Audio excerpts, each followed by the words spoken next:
여러분 사람은 매일 아침 옷을 입습니다. 잠자리에서 일어나서 이제 씻어서 그리고 나면 그날의 일정과 장소에 따라서 우리가 어떤 옷을 입어야 될지를 선택을 하게 됩니다. 집에서 입는 옷이 있고 또 일터에서 입는 옷이 있습니다. 그리고 우리가 예배를 드릴 때 입는 옷도 있죠. 우리가 예배를 하나님 앞에 예배하러 나오는데 잘 때 입던 옷을 그대로 입고 나오지 않지 않습니까?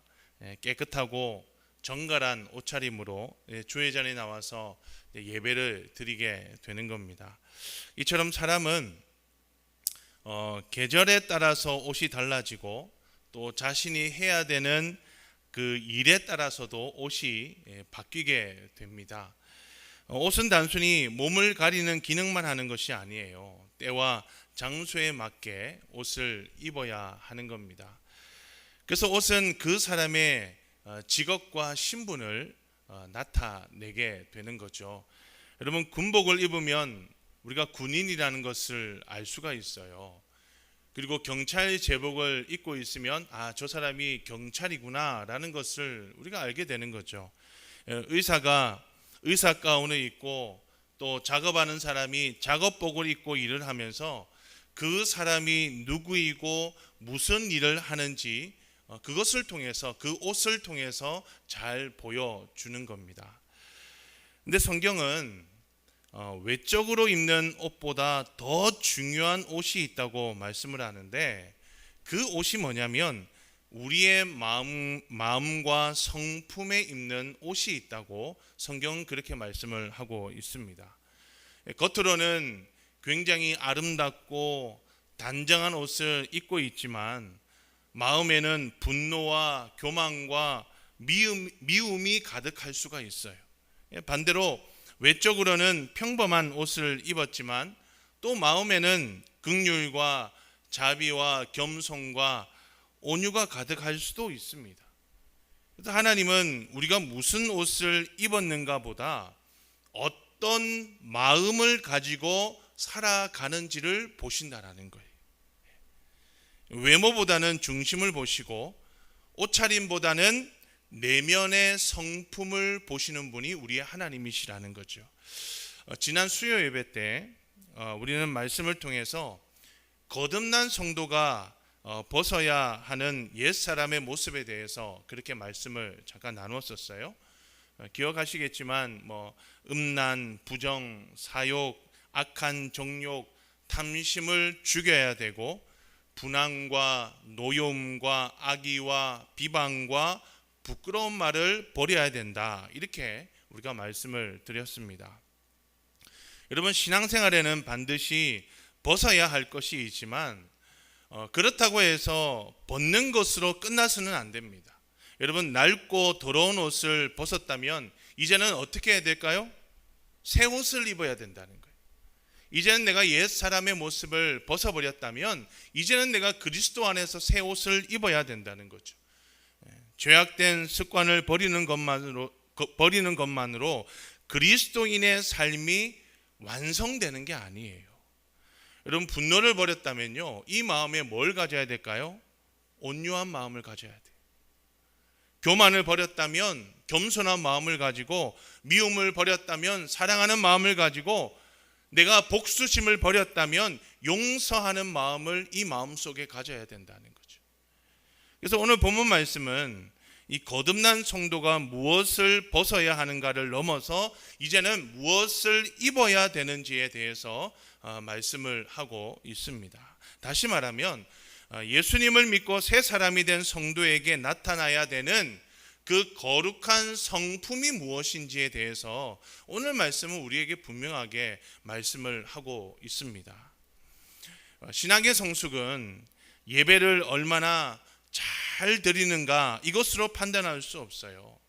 내가 얼마나 많은 성경 지식을 가지고 있느냐, 내가 직분이 뭐냐, 봉사를 얼마나 많이 하느냐, 이것으로 신앙의 성숙에 대해서 판단할 수 없다는 거죠. 여러분, 진정한 신앙의 성숙은 반드시 성품의 변화로 나타나게 된다는 거예요. 반드시 그 성품의 변화로 나타나야 된다는 거예요. 예수님을 믿으면서 이 마음이 부드러워져야 돼요. 다른 사람을 품는 마음의 그 폭이 넓어져야 돼요.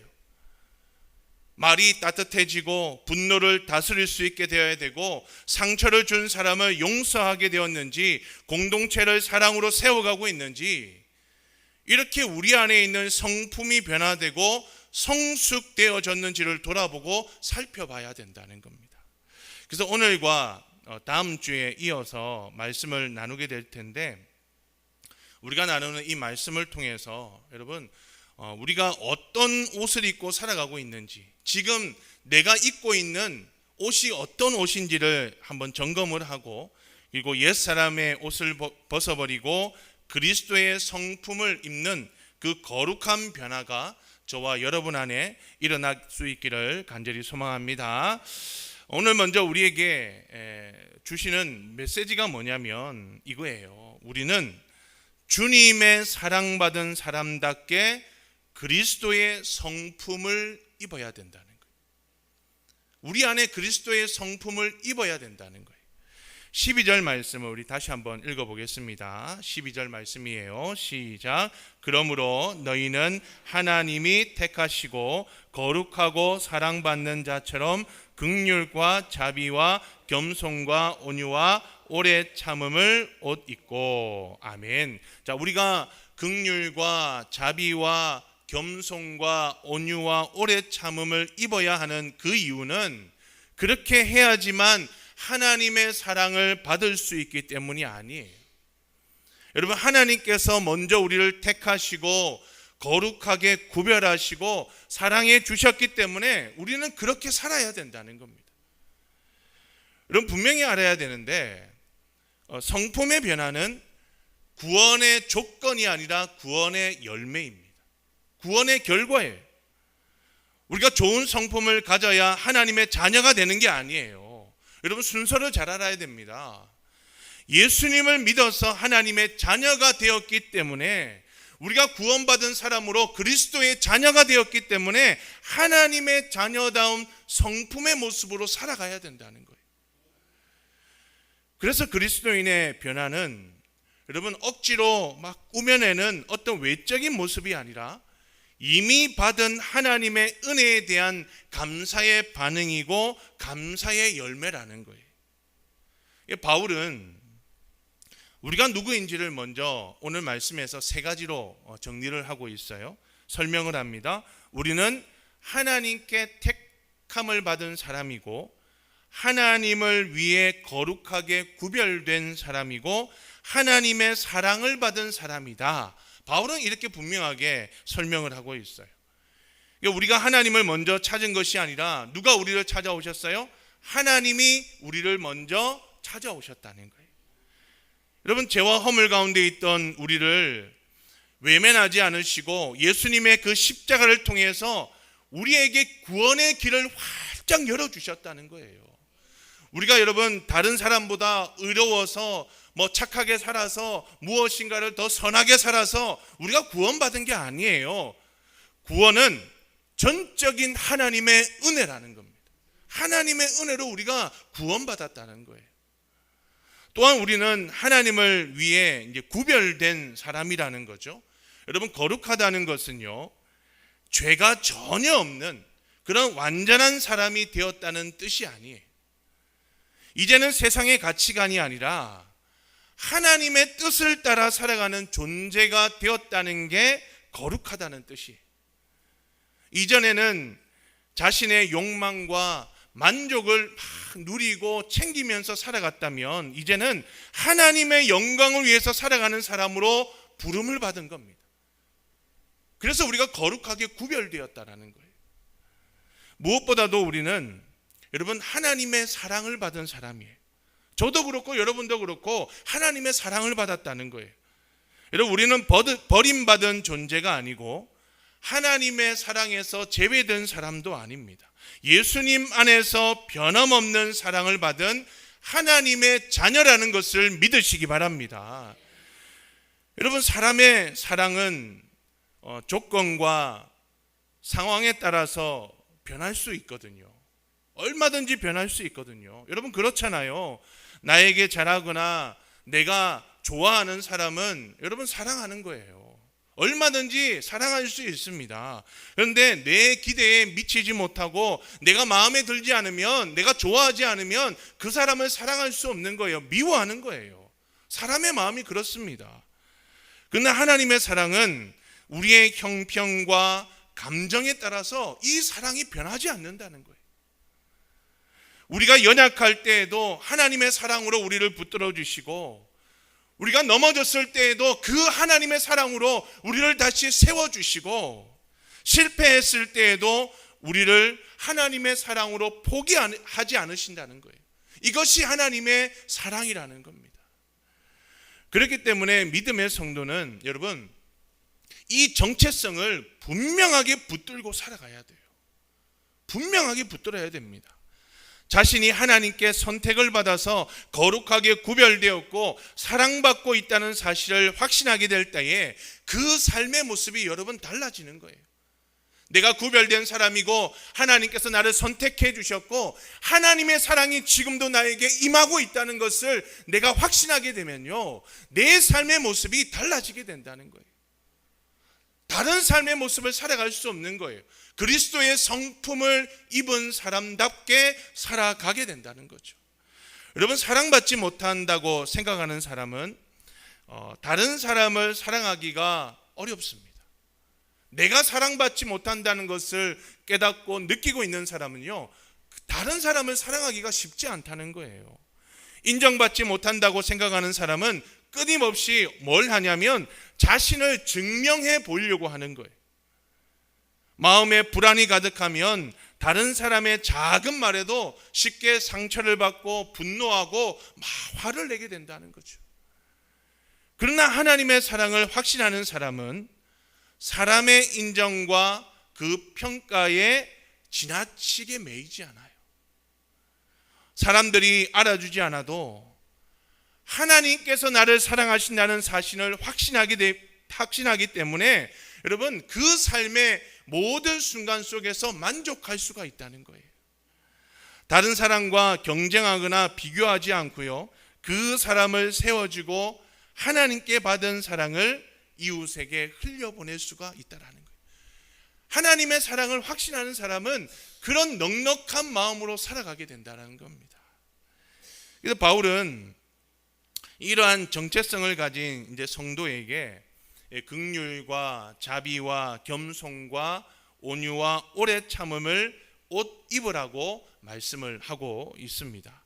여기서 중요한 것은 이러한 성품들이 모두 다 예수님의 성품이라는 거예요. 방금 바울이 말한 이 성품들이요, 모두 다 예수님 안에 있는 성품이라는 거예요. 여러분 예수님께서는 고통받는 사람을 어떻게 하셨어요? 불쌍히 여겨주셨어요. 연약한 사람에게 뭘 베푸셨어요? 자비를 베풀어 주셨어요. 자신을 낮추어서 종의 모습으로 섬기셨고 사람들의 조롱과 비난 앞에서도 예수님이 어떻게 하셨습니까? 온유한 모습으로 그들을 대했습니다. 그리고 제자들이 반복되는 실수와 연약함을 보시고 예수님이 어떻게 하셨어요? 예수님은 그 제자들을 오랫동안 참아주셨다라는 거예요. 그렇기 때문에 이러한 성품을 입는다는 것은 단순히 좋은 사람이 되거나 내가 어떤 교양 있는 사람이 되는 것을 의미하지 않습니다. 예수님을 닮아가는 것을 의미한다는 거예요. 예수님을 닮아가는 거예요. 그리스도인이 성품이 변한다는 것은요, 단순히 우리의 인격이 다듬어지고 여러분 수양되는 것이 아니라요, 우리 안에 계신 예수님의 성품이 우리의 삶을 통해서 나타나고 드러나게 된다는 거예요. 우리의 성품이 변한다는 것은요, 그 성품을 통해서 누가 나타난다고요? 예수 그리스도가 나타난다는 거예요. 삶 속에서 예수님의 모습이 나타나게 된다는 거죠. 그래서 오늘 말씀에서는 이 성품들을 따로 떼어서 설명하기보다는 하나의 옷차림을 함께 입으라고, 옷차림처럼 함께 입으라고 그렇게 말씀을 하고 있습니다. 여러분 옷이 사람의 몸 전체를 감싸듯이 이 그리스도의 성품이 우리의 마음과 생각, 우리의 말과 행동, 그리고 모든 관계를 감싸야 된다는 것. 내 삶 속에 일어나는 내 모든 것들을 그리스도의 성품으로 감쌀 수 있어야 된다는 거죠. 그래서 어떤 상황에서는 온유하지만 다른 상황에서는 막 쉽게 분노하고, 자신이 좋아하는 그런 사람들에게는 한없이 자비롭지만 불편한 사람에게는 냉정하다면요, 그것은 그리스도의 성품을 온전히 입었다고 말할 수 없다는 거예요. 교회에서는 겸손합니다. 교회에서는 너무나도 착해요. 그런데 가정에서는 가족을 함부로 대하고, 사람들 앞에서는 친절하지만 아무도 보지 않는 곳에서는 이기적으로 행동한다면, 여러분, 그것은 신앙과 삶이 일치된 게 아니라 분리된 거예요. 신앙 따로 삶 따로예요. 그리스도의 성품을 입은 사람의 모습이 아니라는 거죠. 여러분, 성품은 필요할 때 내가 꺼내어서 사용할 수 있는 장식품 같은 게 아니에요. 성품은 여러분 매일 입고 살아가야 하는 우리의 마음의 옷이고 믿음의 옷이라는 겁니다. 여러분, 우리가 아침마다 그날의 장소와 상황에 맞춰서 옷을 선택해서 입고 나가지 않습니까? 그게 당연한 거잖아요. 근데 믿음의 성도에게는 어느 곳에서나 입어야 하는 한 가지 옷이 있는데, 그것이 바로 예수 그리스도의 성품이라는 옷을 늘 입고 살아가야 된다.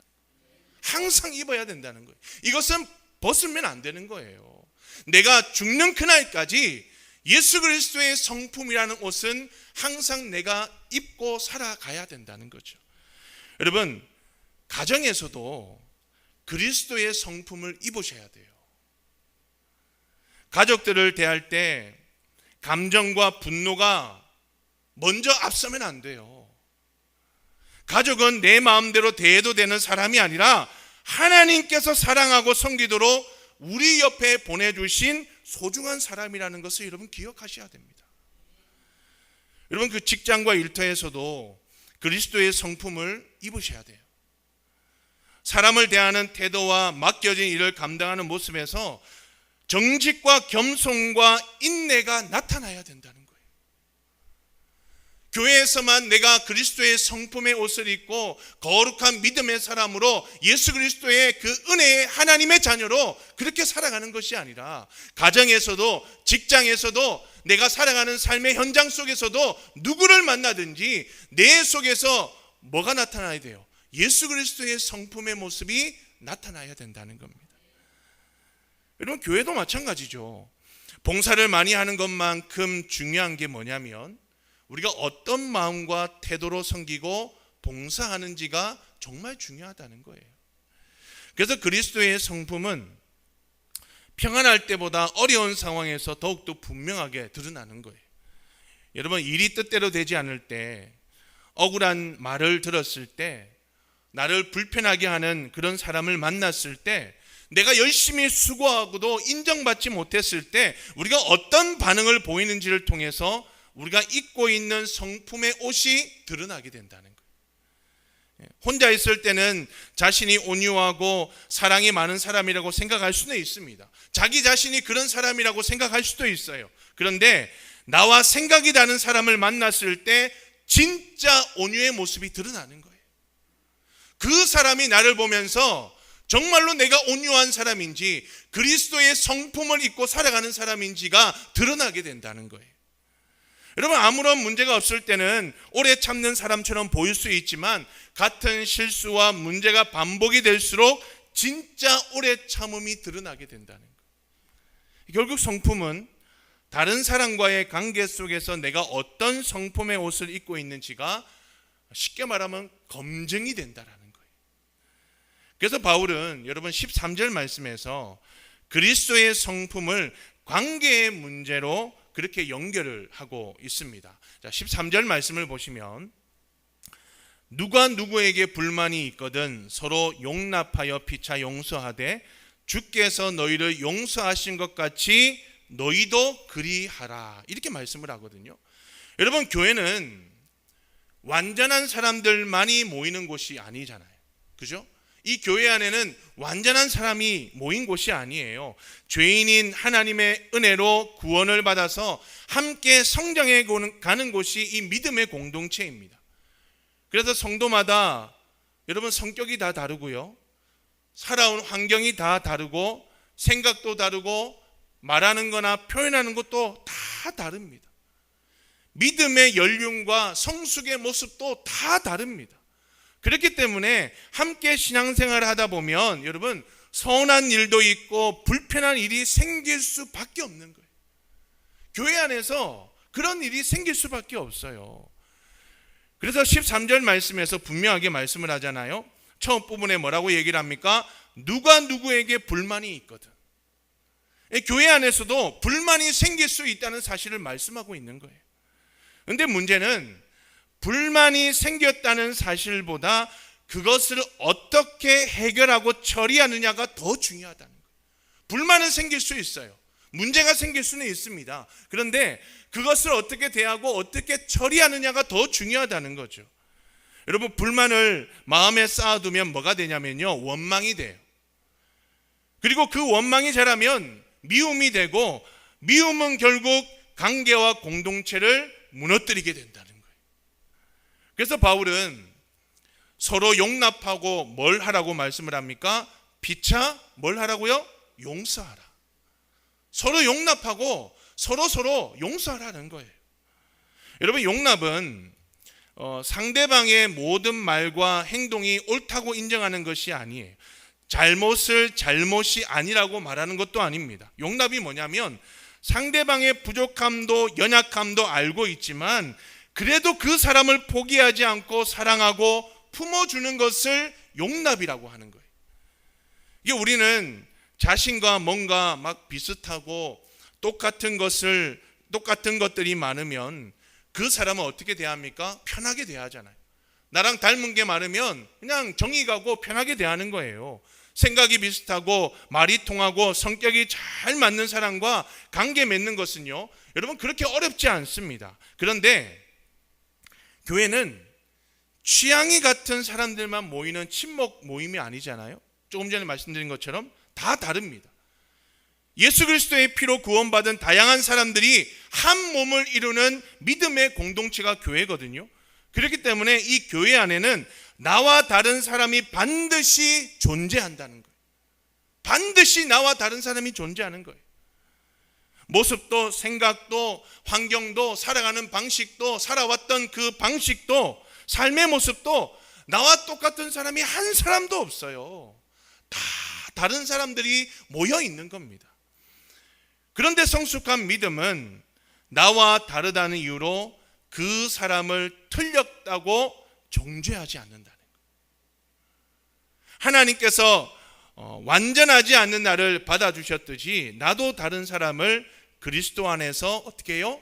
받아주는 거예요. 그게 교회 안에서 용납하는 모습이라는 겁니다. 그리고 용납보다 더 깊은 단계가 뭐냐? 용서라는 거예요. 용서라는 거예요. 여러분, 용납이 상대방의 부족함을 품는 것이라면 용서는요, 상대방이 내게 끼친 상처와 잘못을 하나님 앞에 내어놓는 거예요. 13절 말씀을 다시 보세요. 주께서 너희를 용서하신 것 같이 너희도 그렇게 하라는 거예요. 주님께서 용서하신 것처럼 너희도 용서하라는 거예요. 우리의 용서의 기준은 상대방의 태도와 행동과 그 모습에 있지 않습니다. 상대방이 충분히 사과했는지 잘못을 인정했는지 다시는 그러지 않겠다고 약속했는지가 우리가 그 사람을 용서하는 기준이 아니라는 거예요. 우리가 용서할 수 있는 기준이 뭐냐면 주님께서 우리를 용서하셨기 때문에 용서해야 된다는 거예요. 할렐루야. 주님께서 나를 용서하셨기 때문에 나도 용서할 수 있어야 된다는 거예요. 이것이 우리가 용서할 수 있는 기준이고 이유라는 겁니다. 여러분, 우리는 하나님 앞에 갚을 수 없는 죄의 빚을 진 사람들이죠. 그렇지 않습니까? 하나님을 거역하고 말씀에 불순종하고 마음과 말과 행동으로 수많은 죄들을 우리가 지었습니다. 그럼에도 불구하고 우리 주님께서는 우리의 죄를 대신 지시고 십자가에서 죽으셨잖아요. 우리가 용서받을 자격이 있어서가 아니라 하나님의 그 은혜로 우리가 용서받았다는 거예요. 나는 자격 없지만, 나는 죄가 너무나도 많지만 예수 그리스도의 십자가 은혜, 그 하나님의 은혜 때문에 우리가 용서함을 받았다는 겁니다. 그래서 용서는 상대방의 잘못을 가볍게 여기는 것도 아니고 상처가 없었던 것처럼 자신을 속이는 것도 아니에요. 나에게 잘못한 사람에게 복수하고 싶고 그냥 대갚아주고 싶은 그 마음을 모두 다 누구에게요? 하나님께 맡기고, 미움과 원망이 내 마음을 지배해서 사람을 미워하고 똑같이 대갚아주고 싶은 그 마음을 내가 내려놓게 하는 그 믿음의 결단이 우리에게 용서라는 거예요. 여러분, 물론 깊은 상처를 한순간에 잊을 수는 없습니다. 사람에게 받은 상처가 그냥 물로 싹 씻어내듯이 쉽게 씻어내고 지워지지가 않아요. 마음의 상처가 얼마나 힘이 드는지 모릅니다. 그래서 용서는 그래, 내가 용서해야지, 잊어야지, 이렇게 한 번의 감정으로 해결되는 게 아니라는 거예요. 용서는 계속해서 반복되는 믿음의 결단이 필요하다는 거예요. 상처가 다시 생각나고 그냥 그것만 생각하면 또 화가 날 때마다 우리를 용서하신 주님의 그 십자가 사랑을 바라보면서 다시 내려놓는 믿음의 결단이 필요하다는 거예요. 그게 용서라는 겁니다. 그런데 여러분, 내가 받은 상처가 크고 너무 아파서 절대로 용서하지 않겠다는 마음을 붙들고 있으면요, 여러분, 결국에는 그 마음이 누구를 병들게 하고 누구를 힘들게 하냐면요, 바로 자기 자신을 영혼이 병들고 힘들어지게 된다는 거예요. 내가 힘들어진다는 거예요. 상대방을 벌주기 위해서 품은 그 원망이 오히려 자신의 마음을 병들게 한다는 거예요. 내가 병들게 된다는 거예요.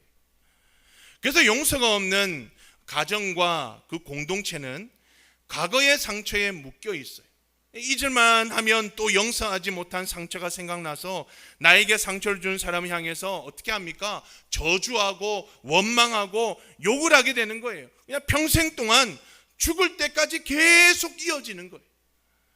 그런데 용서가 있는 가정과 공동체는 다시 회복이 되고요, 다시 시작이 되고 다시 출발할 수가 있다는 겁니다.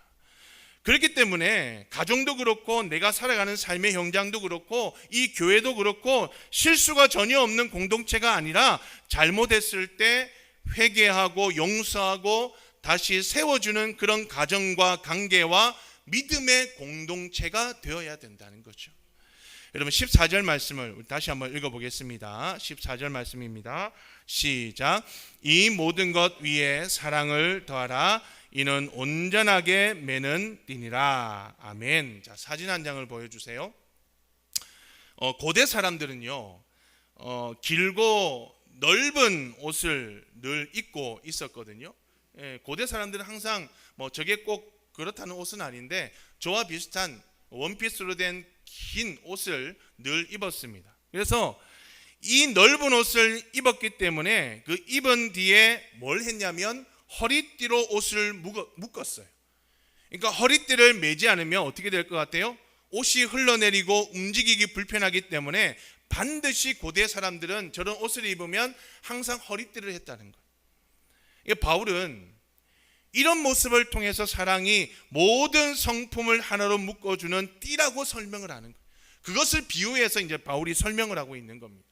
긍휼과 자비와 겸손과 온유와 오래 참음 그리고 용납과 용서가 하나로 온전하게 묶이려면 결국에는 뭐가 있어야 된다는 거예요? 사랑이 있어야 된다. 결국에는 사랑이 있어야 된다는 거예요. 사랑이 없다면 좋은 성품처럼 보여지는 그 행동도 자기 자랑이나 형식으로 변질되고 만다는 겁니다. 다른 사람을 도와주면서 누구를 드러내요? 자신을 드러내는 거예요. 겸손한 모습을 보이면서도 마음속으로 자신의 그 의로움을 막 자랑하는 거예요. 오래 참는 것처럼 보이면서도 속으로는 상대방을 무시하는 마음이 가득한 거예요. 그래서 우리의 모든 성품과 그 섬김의 중심에는 반드시 사랑이 있어야 된다. 반드시 사랑이 있어야 된다. 무엇을 하느냐도 여러분 중요한데요, 사람이든 섬기는 일이든 어떤 마음으로 하느냐가 중요한 거예요. 일을 얼마나 많이 했느냐도 중요하지만 그 일을 사랑으로 감당했느냐, 이게 더 중요하다는 거예요. 여러분, 사랑이 없으면 섬기면 사랑이 없이 섬기면 시간이 흐를수록 불평과 비교와 이 마음속에 어떤 마음이 드냐면 섭섭한 마음이 들어요. 왜 나만 이래야 될까? 왜 아무도 나를 알아주지 않을까? 계속 이 마음속에 불만을 품게 되고 쌓이게 되는 겁니다. 그러나 주님을 사랑하고 성도를 사랑하는 마음으로 섬기면요, 사람들이 나를 인정하지 않아도, 사람들이 몰라줘도 내가 하고 있는 섬김과 사랑의 모습 속에서 내가 뭘 찾을 수 있냐면 기쁨을 찾을 수 있고 기쁨을 얻을 수 있다는 겁니다. 사랑은 단순한 감정이 아니에요. 나의 말 하나, 나의 행동 하나를 통해서 사람을 살리고 이 교회 공동체를 세워주고 살리게 된다라는 거죠. 자신의 편안함과 권리를 조금 내려놓고 다른 사람을 섬기는 것이 여러분 사랑이에요. 상처받은 그 가능성이 있어도 다시 내가 손을 내밀어 주는 게 사랑이라는 겁니다. 여러분, 한국교회 역사에서 그리스도의 사랑과 용서를 삶으로 보여준 한 사람을 뽑으라고 한다면 저는 손양원 목사님을 항상 생각이 듭니다. 1948년 여순 사건이 일어났을 때에 이 손양원 목사님의 두 아들이 있어요. 동인과 동신 두 아들이 있는데 이 두 아들을 이제 여순 사건 때 목숨을 잃었어요. 이 두 아들을 잃은 아버지의 슬픔을 여러분 말로 어떻게 다 설명이 되겠습니까? 한 아들을 잃은 것도 정말로 견디기 어려울 건데 이 두 아들을 한꺼번에 잃었으니 이 목사님의 마음이 얼마나 힘들었겠어요. 찢어지지 않았겠습니까? 근데 두 아들을 죽인 이 안재선이라는 사람이 있는데 이 안재선이 붙잡혀서 이제 처형당할 위기에 놓여 있었습니다. 그때 이 손양원 목사님이요, 놀라운 결정을 내리게 됩니다. 그 청년을 죽이지 말아 달라고 구명 운동을 본인 직접 앞에 나가서 앞장서서 이제 하게 된 거예요. 그리고 목숨을 건진 그를 자신의 양아들로 받아들였다는 거예요. 여러분, 세상에 어떻게 이렇게 할 수 있어요? 자신의 아이를 죽인 그 사람이에요. 근데 그 사람을 내가 복수하고 내가 안 갚은 게 아니라 어떻게 해요? 용서하고 오히려 나의 아들로 품었다라는 거예요. 도저히 사람의 마음으로는 이해하기 어려운 모습이에요. 두 아들을 잃은 아버지가 그 원수를 살려달라고 막 뛰어다니면서 그것도 모자라서 자기의 아들로 품었다는 거죠. 손양원 목사님의 마음에 여러분 슬픔이 없었을까요? 아들을 잃은 고통이 별거 아니었을까요? 아니에요. 얼마나 그 슬픔이 크고 아들을 잃은 그 아픔이 얼마나 힘들었겠습니까? 그런데 자신이 예수 그리스도 안에서 받은 사랑과 용서가 얼마나 큰지를 이 목사님은 잘 알고 있었기 때문에 죽을 것 같은 인간적인 고통이 있었지만 용서하고 품어줬다라는 거예요. 손양원 목사님이 두 아들의 장례식에서 감사의 기도를 했는데요, 몇 가지가 쭉 있습니다. 그 중에 한 가지가 이런 기도가 있어요. 원수를 회개시켜 내 아들 삼고자 하는 사랑의 마음을 주신 하나님께 감사합니다. 놀랍습니다. 손양원 목사님은 여러분 용서를 말로만 가르치지 않았어요. 자신에게 가장 큰 상처를 준 사람을 품음으로 인해서 십자가의 사랑을 삶으로 보여주게 됐다는 거예요. 복수의 옷을 벗고 용서의 옷을 입었다는 거예요. 미움의 옷을 벗고 사랑의 옷을 입었다는 거예요. 이것은 인간의 성품으로만 할 수 있는 일이 아니에요. 그리스도의 사랑이 그의 마음속에, 목사님의 마음속에 가득하고 다스렸기 때문에 이런 놀라운 사랑을 선택할 수 있었다는 거죠.